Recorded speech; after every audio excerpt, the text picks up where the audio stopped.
Ok, donc là, on va cliquer sur, du coup, les shapes. Donc, on a, voilà, toute cette liste de shapes.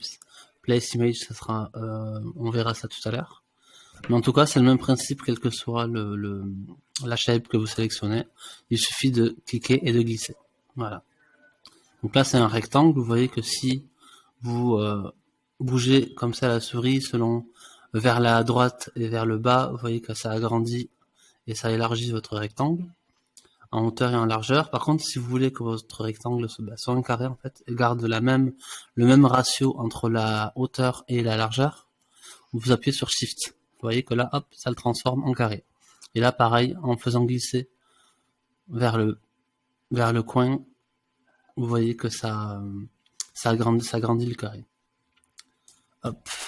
Et c'est pareil pour toutes les shapes. Si vous voulez, par exemple, faire dupliquer un élément, donc là, vous avez votre carré, vous voulez le dupliquer, vous allez appuyer sur Alt. Vous voyez, il y a une deuxième flèche qui est apparue en dessous de ma flèche noire. Et en fait, quand vous appuyez sur Alt, vous faites glisser.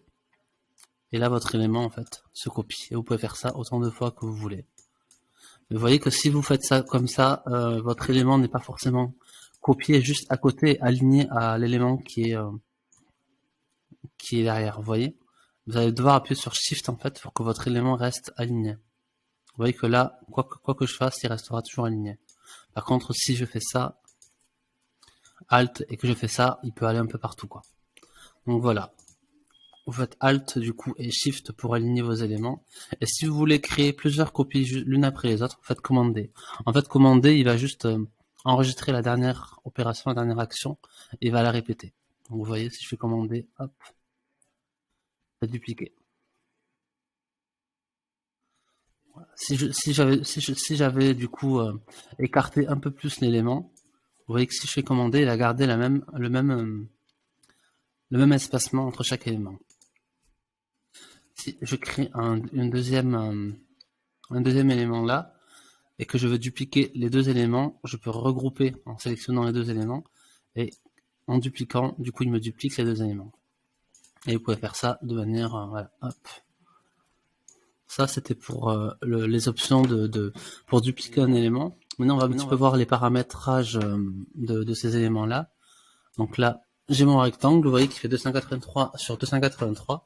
Donc là on va regarder un petit peu le panneau qu'on a à droite. Alors, il y a 3 onglets. Nous, on va, pour le moment, dans 90% des cas, on va rester sur le design. Prototype, c'est vraiment pour faire des prototypages, de l'animation. Pour l'instant, ça nous intéresse pas forcément pour le moment. Le premier élément qu'on a ici, la première ligne, c'est les positionnements. Donc, si j'ai mon rectangle qui est là, et que j'en ai un deuxième là, et que je veux que mes deux éléments soient positionnés à droite, vu qu'on a la flèche qui est à gauche plutôt, on va cliquer dessus et il va les aligner à gauche. On va faire la même chose au milieu. Vous voyez, hop, il les aligne au milieu. Maintenant, si vous voulez, hop, qu'il les aligne, cette fois, à droite, il les aligne à droite. Ça, c'est super important pour que vous ayez tout le temps en web design, c'est super important d'avoir ces éléments alignés l'un à côté de l'autre. Je vous laisserai essayer vous-même tous les différents positionnements que vous avez. Donc, vous créez plusieurs éléments et vous pouvez les tester comme ça. Donc là, je vais changer de couleur parce comme ça, on verra mieux. Là, c'est la hauteur. Là, c'est la position de l'élément dans mon interface. Donc, si je mets, par exemple, 0 partout, hop, vous voyez qu'il se positionne complètement en haut de ma frame. Là, on a la hauteur et la largeur. Donc, si je mets 300, par exemple, vous voyez, il me l'agrandit. Si je mets 1000, voilà, j'ai mis un peu trop. Donc, si je mets 1000, hop, vous voyez, il m'a agrandi au niveau de la hauteur. Donc, W c'est pour la largeur et H c'est pour la hauteur. Ensuite, vous allez pouvoir modifier l'angle.